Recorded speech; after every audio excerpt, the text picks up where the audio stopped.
Hello, my name is Carol May Whittick. Welcome to Her Conversations, Tools for the Awakening Woman. Her is an acronym for Higher Energetic Resonance. This is the optimal state to embody in order to attract our highest desires. Who is the awakening woman? She's a woman who's seeking a greater possibility in her reality and looking for solutions. She knows being awakened is not a lofty ideal but a necessity. If she can transform herself, she can change the world. Her conversations will introduce you to talented women who will speak to your spirituality, sensuality, soul. They'll share their stories and explain how they are in service to the world.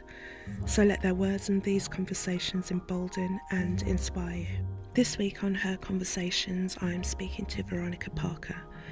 She is a master healer, Kundalini Yoga Teacher, meditation coach and author. As well as teaching yoga in the traditional setting, Veronica shares her gifts through her specially created online programs and guided meditation audios.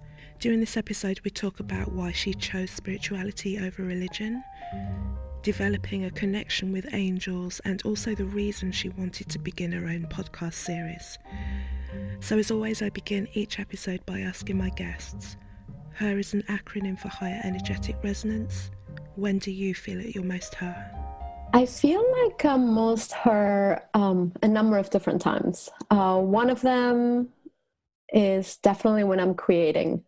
Anytime I'm in that creative flow, be it, making something creative for dinner, for my family, or just doodling while I'm listening to mantra music or writing, which is one of the things I love to do.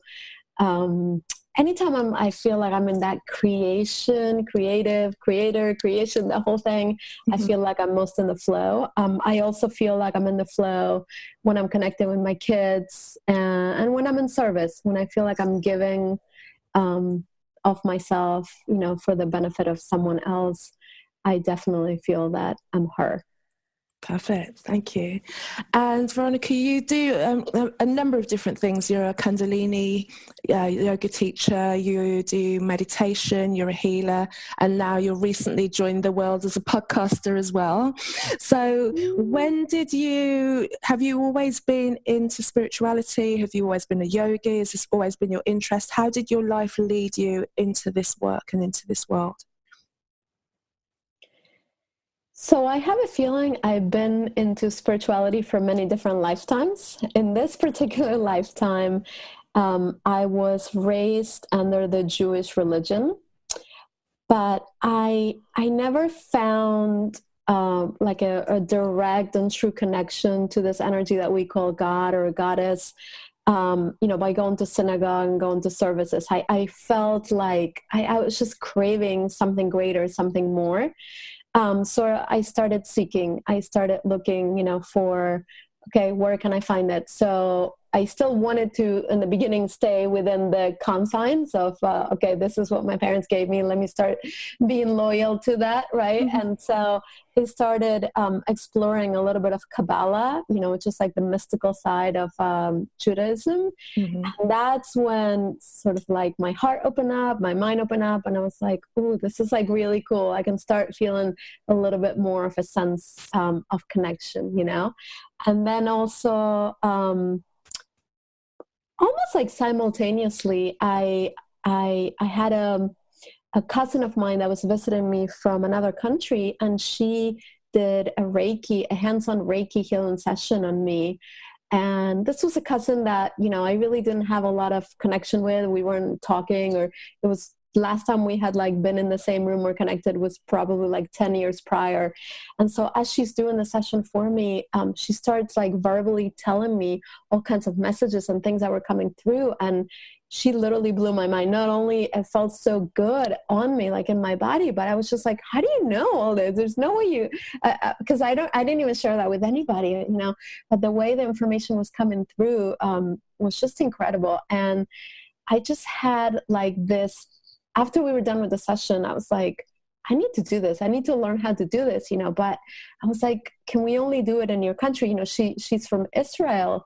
Mm-hmm. And she's like, no, you can do it in America. You could do it anywhere you want, So this was like the it was like 1997, and we had like this big computer. I was living with my parents after graduating from college, and trying to kind of find my footing, who am I, what am I going to do in my life? And the internet at the time was like the routing, like you literally hear the wheels turning. So I went on it, and I just found a master in New York City, that was going to be teaching. So I just like dove in. I just did, all right, I'm going. And most people wait, a year in between like Reiki 1, a year between 2 and 3. I did like 1, 2, and 3 and teacher training all within 1 week. So I was like, turned upside down. I didn't know which end was up when I was finished with that. That's fascinating. And how did your family take that you were going into this spiritual route? What was their reaction? What did you have to deal with in terms of you're going this way and you've always been part of the fold? Well, my mom was pretty supportive, and I think you're very intuitive to ask me that question right away. My brother and my dad thought I was a witch. They were like, what is this thing you do? Like, they would look at me like all crazy, However, they would still come to me when they had a headache or their back was hurting, because they knew like what I was doing was helping them. And I think just feeling better helped them get over the, quote unquote, like weirdness or woo-ness of what this is, And are they kind of better about it now, or you're still kind of the... Oh my God! Since then, I mean, I've been training like 10 different healing modalities. Now I've been training Kundalini Yoga. I wear the white turban. I'm like dressed all in white. It's kind of like, First of all, I don't really care what they think anymore, which is a big thing. I think back then, we're talking over like 20 years ago. I was like super young and super naive, like really getting attached to what people were thinking or saying. Now, I am who I am with no apologies, really, because not to be like bitchy or mean. It's just because if I don't know, if it's something that's nurturing me and it's making me offer a service for someone else, to help them feel better, then, I just get non-attached to the judgment of others. But anyway, I think I broke them in. So they kind of have to be like, oh, all right, yeah, that's Veronica. That's what she does, Cool. No, the reason I ask you that is because I come from a religious background, myself, my upbringing, and my father was a pastor, so I couldn't be more centered in the church. But he passed when I was very young, so I didn't have obviously that complete restriction on me. But it's always interesting just knowing that I don't go to church all the time, or like hardly ever, unless there are certain occasions, that I'll turn up. I still appreciate the music and everything like that. It's just certain things remind me why I'm not fully in the church. I don't know if you saw, it was very long, Aretha Franklin's recent funeral or the homecoming that was televised. Yeah, there was a lot of it. So, and when the music was on, the music just reminded me of why I love the church. But when the preaching came on, I'm like, this is why I left. It was like that kind of struggle between the two. So that's the reason why it came to me, because I kind of understand when you come from a strong religious setting, what you may or may not have to deal with. How did Kundalini enter into your life? How did you find it? How did it find you?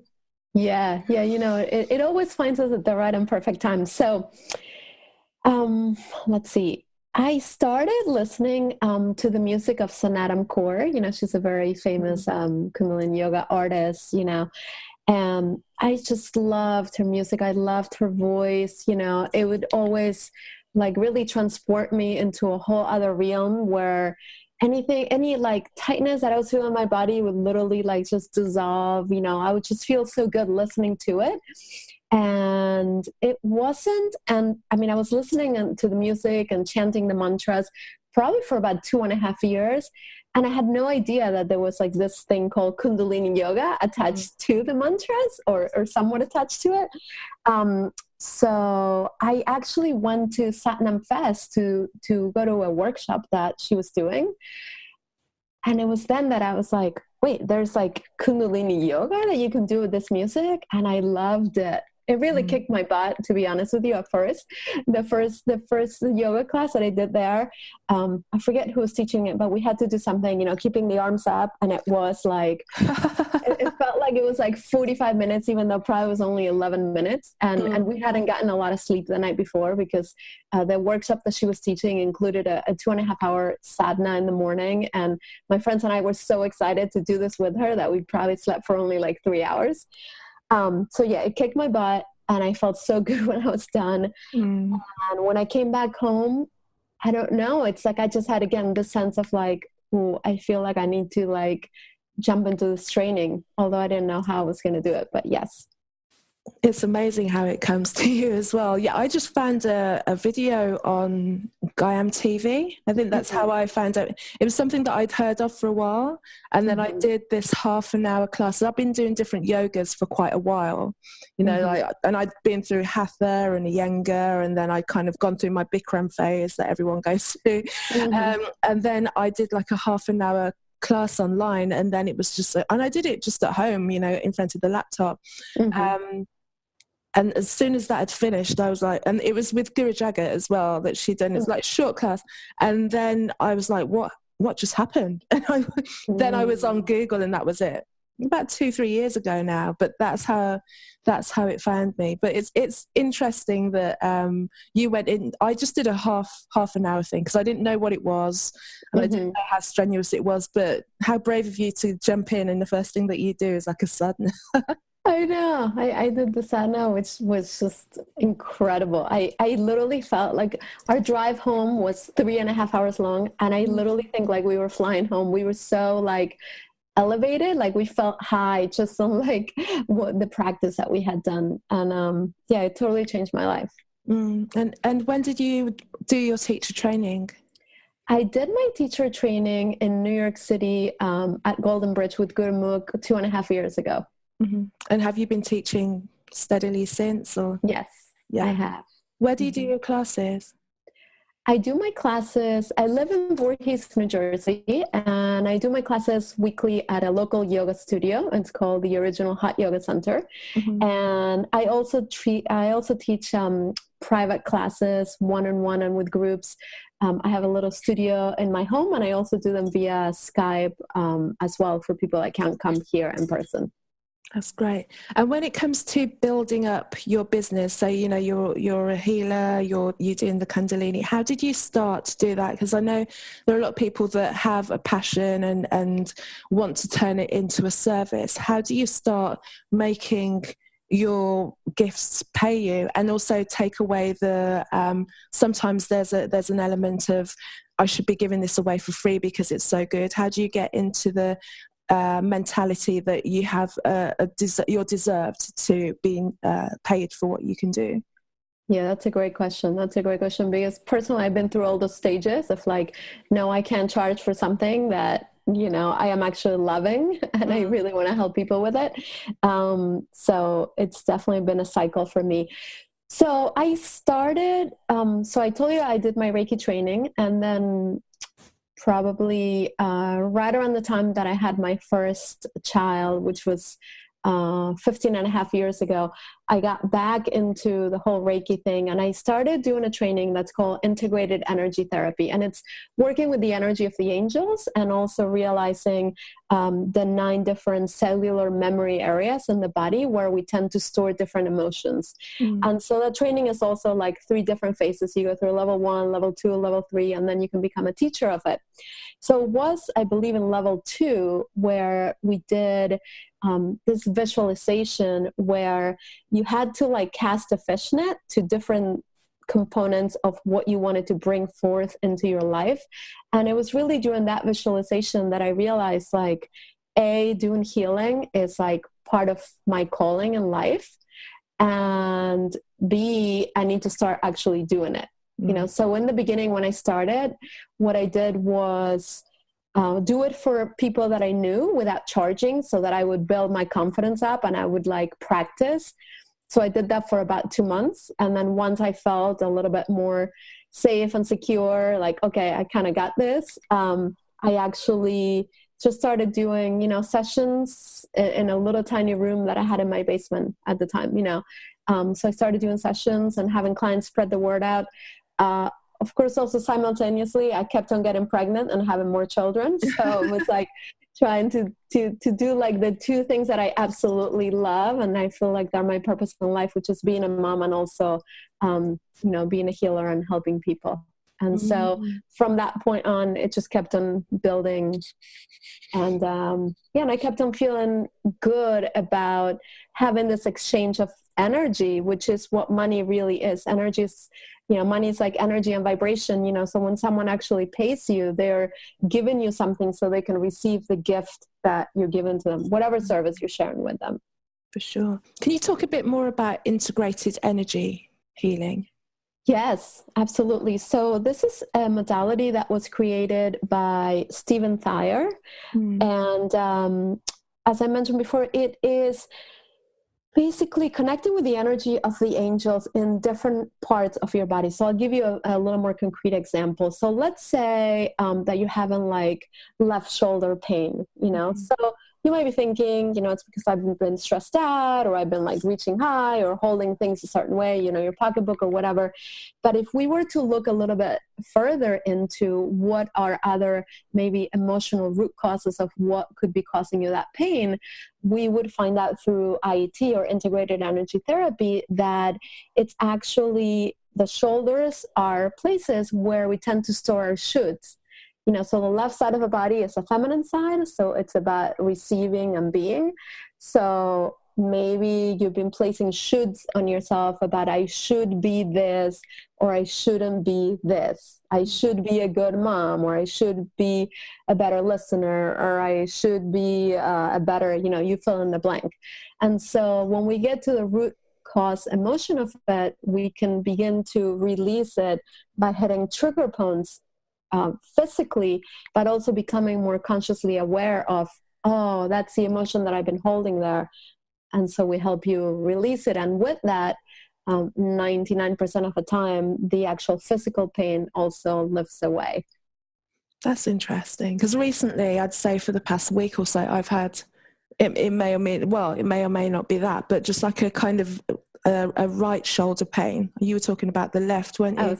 And it's just kind of, it's felt like, sometimes if you've just kind of overextended it a little bit, it just kind of feels like I just should rest it, almost put my hand in a sling or something like that. I mean, I'm still doing my practice, but certain things after a while, I just have to slow down, especially when we're waving the arms in the air as well. What would it be, just out of interest? Yeah, with the right that's shoulder? interesting. That was the other one. So the right one is about the shoulds about doing.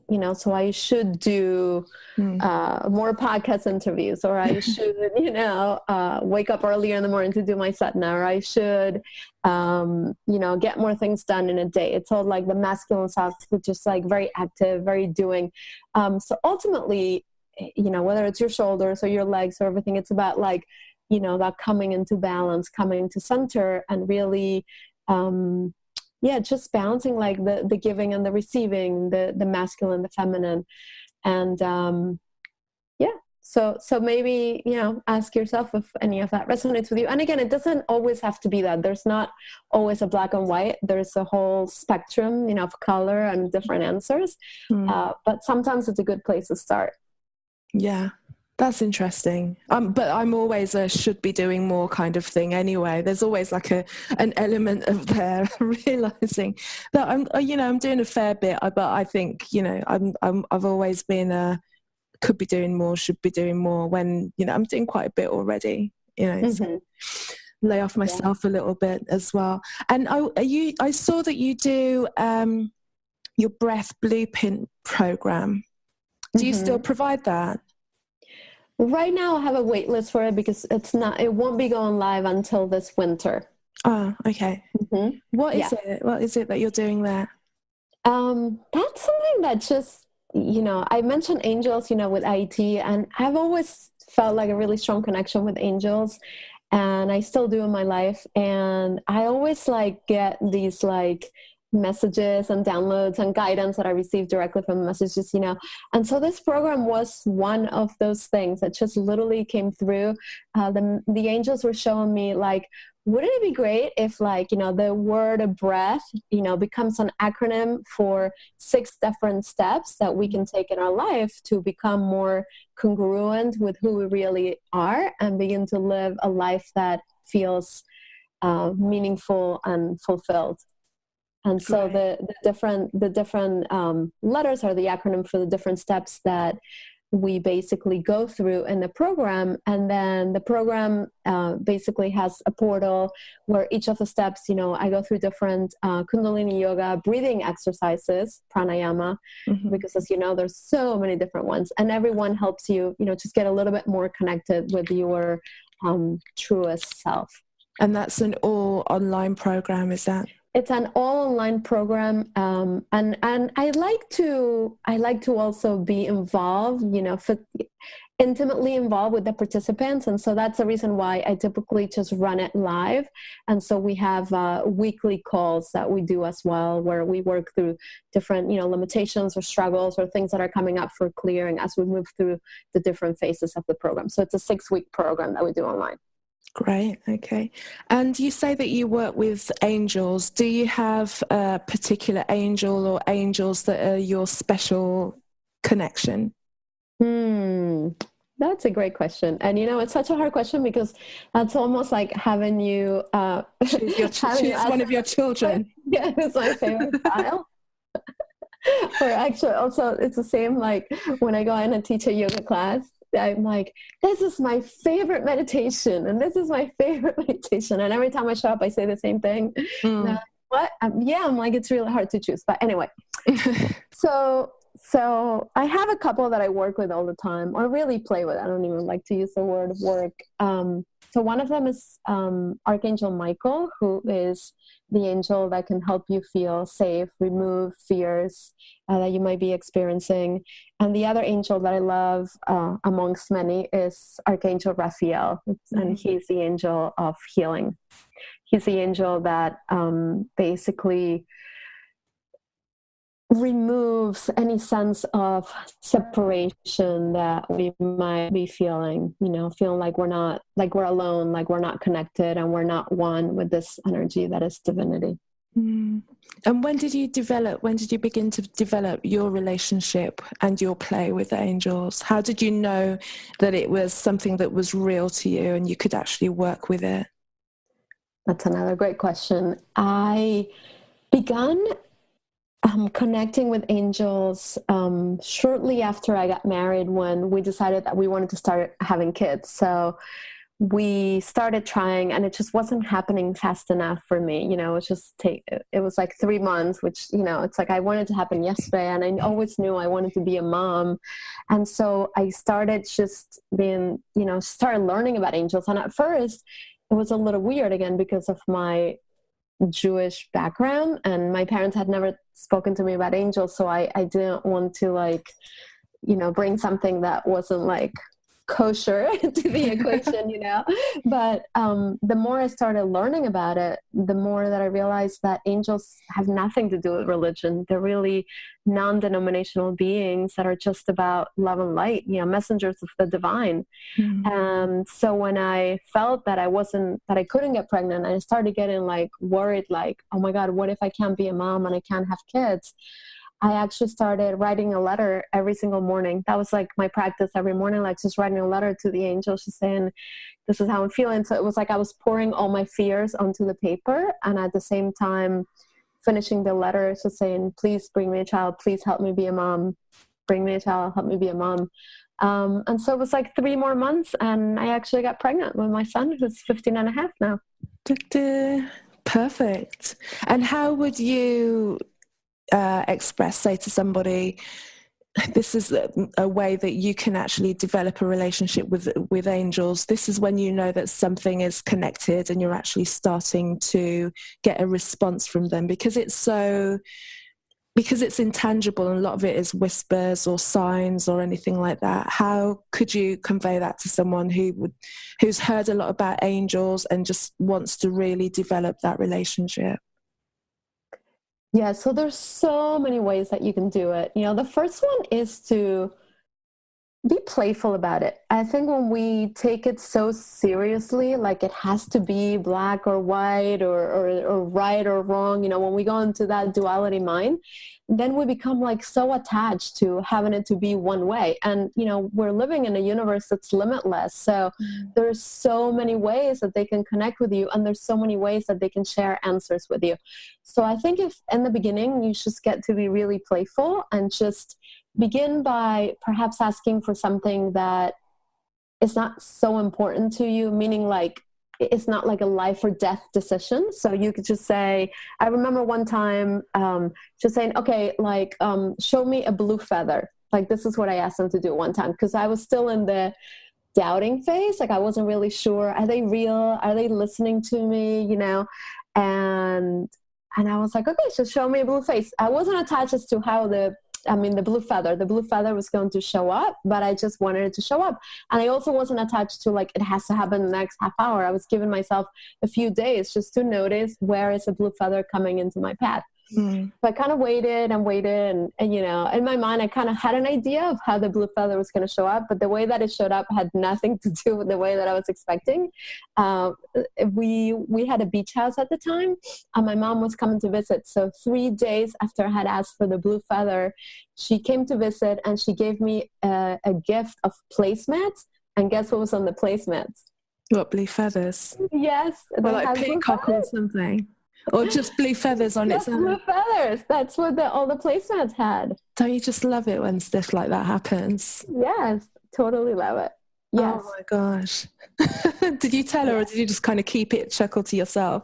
I did tell her because by then, we were a little more in tune with, yes, I love angels, and I have little angel statues all over my house, and yeah, we're okay with it. And I want to ask you about being a mother and bringing like a new souls into the world and being a guardian of them. How do you work with them in terms of developing their spirituality, and how do you kind of leave it to them to make their own path? Because obviously you came from a very religious background, but you know that it's possible for them to go a myriad of ways. How do you open the possibilities up for them? Yes, so again, I've come through a big spectrum. When I first got married, it was really important to me that we raised our kids under the Jewish faith. But since my husband is Catholic, we also wanted to make sure that we incorporated both traditions in raising our kids. So we would celebrate both Hanukkah and New Year, Hanukkah and Christmas, also like Easter and Passover, so that they would be exposed to, the traditions that he grew up with and the ones that I grew up with. As we've moved through this spectrum, it became more important to me that my children have a direct connection with this energy that we call God, and that they know that whether you are in a church or in a synagogue or in a park or in the shower, you can always turn to this energy and just be like, I need help, like just help me, or I just want to talk to you, or just want to connect with you.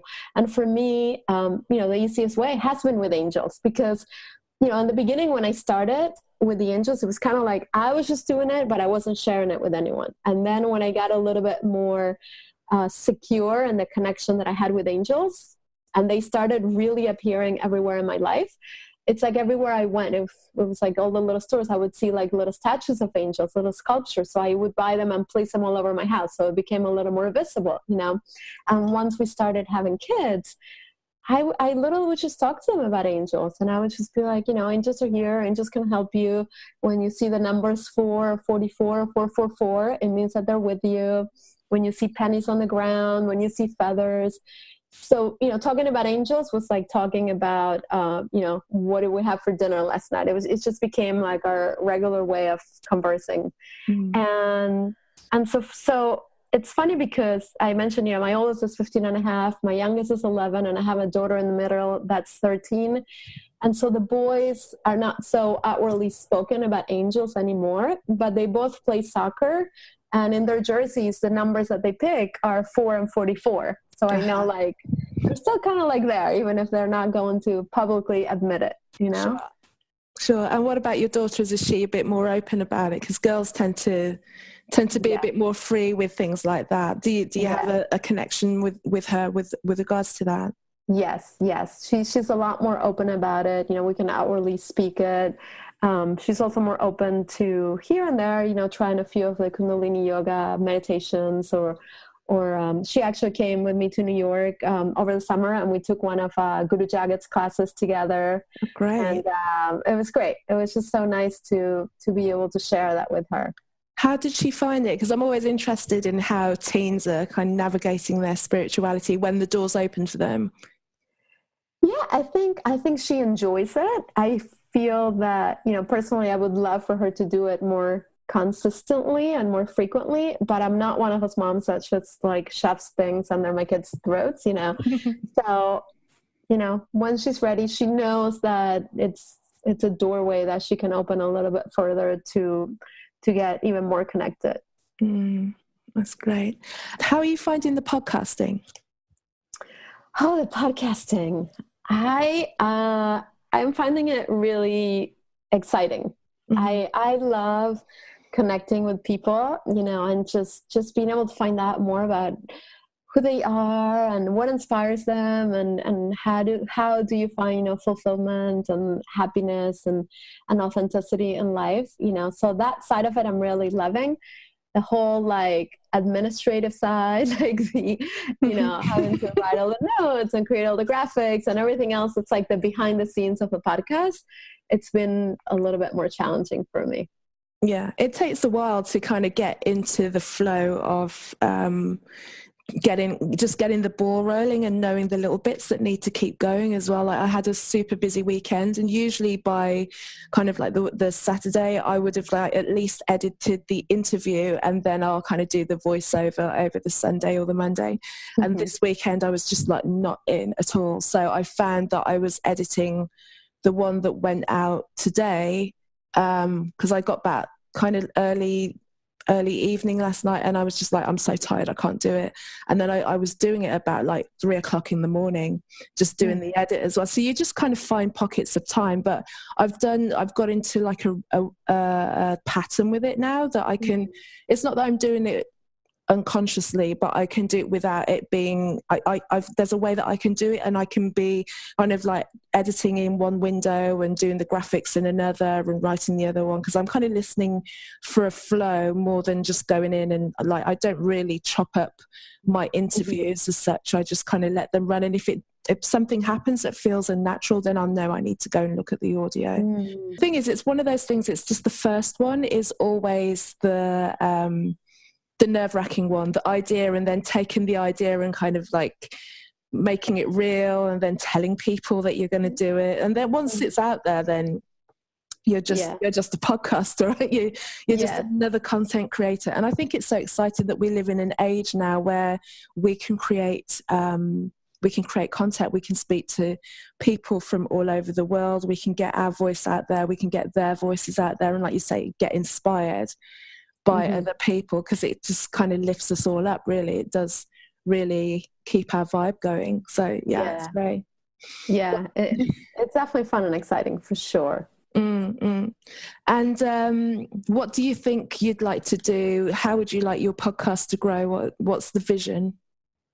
I know it's early days, but I mean, I just wanted to reach as many people as possible, you know, to be able to just to connect with them virtually, and to be able to have them just pause, you know, whether it's for like the 15-minute episodes or the 30-minute episodes, to find a greater sense of connection, you know, with themselves and with this, you know, vibration that we call divinity, and just to feel uplifted and encouraged, and feel like they're not alone, and like no matter what it is that someone might be going through in life, you know, because we all have obstacles and challenges and times where we're feeling like super stuck, to know that there's a way out, to know that there's actually more than one way out. It's sometimes, you know, when we're like stuck in the middle of it, it's so hard to figure out, okay, which direction do I turn? Who do I turn for help? What do I do? But just to bring hope and a sense of, okay, I can live my dreams in this reality now without having to wait until my life is perfect to take the first step. Mm. And when would it be perfect anyway? Exactly. Never. that we're all striving for, this perfection that we never meet. But that's when we get there, then we'll start doing it, we'll launch everything, will happen. Mm-hmm. The never. So there's a set of questions that I like to ask all the ladies that appear on Her Conversations. Okay. I want to put them to you now. The first one is, what is the best piece of advice a woman has ever given to you? The best piece of advice I received was from my cousin Vale, who lives in Argentina. That's where I'm originally from. She is 10 years younger than me, but I always had like this really like soul connection with her. It's like we just know each other and we understand each other, even if we're not like in the same country or even talking or connecting all the time. And what she said to me, actually, when I was just starting my business, just starting to do the sessions, to do a little bit of like online like meditations, I was like worried that I didn't have like the right training, or that I didn't know everything that I needed to know before starting. And I was like really caught up in my head. And I remember Vale said to me, listen, everything you need is already inside of you. Everything you need, you have inside. Like no outside certification or like knowledge of something is going to give you what you need. So as long as you connect with you, it's going to come out, whether you're doing a session or you're doing a guided meditation or you're doing an online program. And I don't know, that was just like great advice. And I keep on hearing that advice in my head every time I'm about to start something new, like this podcast that I'm just launching. It's great that one, isn't it? And it's great to be reminded, because you forget. You think that you should be searching for all this knowledge before you're prepared again, waiting for perfection. And which woman would you say represents higher energetic resonance to you? So it's a woman that we both know and admire, and that is Guru Jagat. I feel I love her as a person, as a leader, as a teacher. She definitely, she doesn't just teach, from a manual or from, the technology that Yogi Bhajan provided to us. She teaches from her heart. She really embodies all the qualities of her, in everything she is and everything she does. And what I love most is that she comes from a place of humility, that even though she's so accomplished and she has a huge platform and continues to, I have no idea how she does it, but she continues to like create new programs and do new things. And just keep always be in a different country on a different side of the world. Yeah. She traveled. I mean, she's really, she's my superhero for sure. So yeah, I believe that it's her. Yeah, I'd agree with that as well. And I think, I know for sure that she was instrumental in her personality, and the way that she taught was instrumental in me kind of really getting involved in Rama and everything that Rama does. Because it's her personality that then feeds down to the entire business. And that's not to say that other Kundalini teachers don't have that, but I just like the humor that she has as well, because I'm a person that likes to laugh and I like jokes, and sometimes spirituality, and I think what has put people off spirituality before is the fact that it's felt so serious, and it's just it's just way, and we do all of this and we don't really laugh or anything. We do, but we don't, but it was like, and she's aware of things that are happening in pop culture, everyday stuff, because I still look at all the gossip as well and just see what's happening, not drawn in like before, but I'm still aware of it. And other times when I've done other spiritual things, it's like, okay, we don't look at that, that's negative, I'm aware of what it is, but it's allowed to, you can talk about it, you can refer to it, because it's what's happening in our world. And it was just a nice way. It was definitely part of her personality and everything that makes up the whole Rama crew that drew me into it. And it's definitely from her in the center, because any business, and you must know this anyway, is just a reflection of the person who's at the core and center of it. We've absolutely probably all had bad bosses and things like that. You realize that's the reason why the company is the way it is, because the boss is weird. Yeah. And what's your favorite self-care ritual or practice? So my favorite rituals definitely come from Kundalini Yoga. I love starting my morning chanting Japji and then moving into a meditation and mantra and squeezing in at least a 15-minute yoga practice, when I don't have a lot of time. Is there anything that you're working on in particular at the moment? Any particular meditations or mantras that you're really focused on?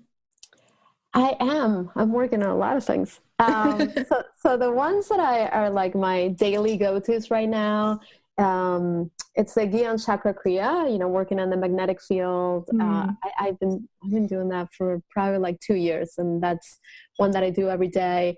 I've also been doing for over a year, the one that everyone is doing at Rama right now, for protection. The auric projection? Projection. Yes, yeah. For projection. And I've been working on learning the Ajay Ale mantra, and try to listen to it at least once or twice a day, and working on all the lyrics. So I'm almost there. I have a couple more words that are giving me a hard time, but I'm almost there, like fully with the words. But I just love the vibe of this mantra. Yeah. Isn't it like that when you're learning a mantra, and that then there'll just be like one tiny little bit sometimes at the end of like a line in the middle that you always just can't get right. So you have to keep going round and round it. But yeah, it's great fun to learn. What's coming up for you next? What are you creating? So the podcast, Live Your Happy Now, it's one of my babies that is being birthed into the world as we speak right now. So I'm devoting a lot of my time and energy for it right now. And my next creation to be, it's actually a portal to be like a sisterhood, virtually, for women to connect online and just find a sense of support, a sense of upliftment and understanding. And I'm just coming up with it's not me really. Let's say the angels are downloading all kinds of ideas, on things that we can incorporate in the portal, like mantras and meditations, but also it feels that actively creating things together will be a very big component of this portal. Oh, so much fun. Well done. It sounds exciting. Keep us posted. Yeah. So where can everybody find you online? What are your addresses and handles and things? Sure. So my website is veronicaparker44.com, and you can come over there. You can get a few free guided meditations as well as e-guides. And you can also find me online on Instagram at Live Your Happy Now. And Facebook is Veronica Parker -44, I believe. So the angels are definitely with you still. They're definitely there. Yes. Perfect. So I just want to say thank you very much, Veronica, for coming on to Her Conversations and adding your inspirational voice to the voice of all the many women that are building this up. And as one podcaster to another, I'll just say it's like one of the most fulfilling, exciting things that I do. For all the work that I might kind of like grumble a little bit that I have to do, I wouldn't swap it out. I think I'd be really lost if I wasn't doing this. So I can only wish that you have as much enjoyment from your podcasting journey than that I'm getting from mine. Oh, thank you so much. Thank you, Carol, for having me on your show and for really inspiring so many women that are listening to you every week, just really embody the her in their lives, Thank you. Thank you so much.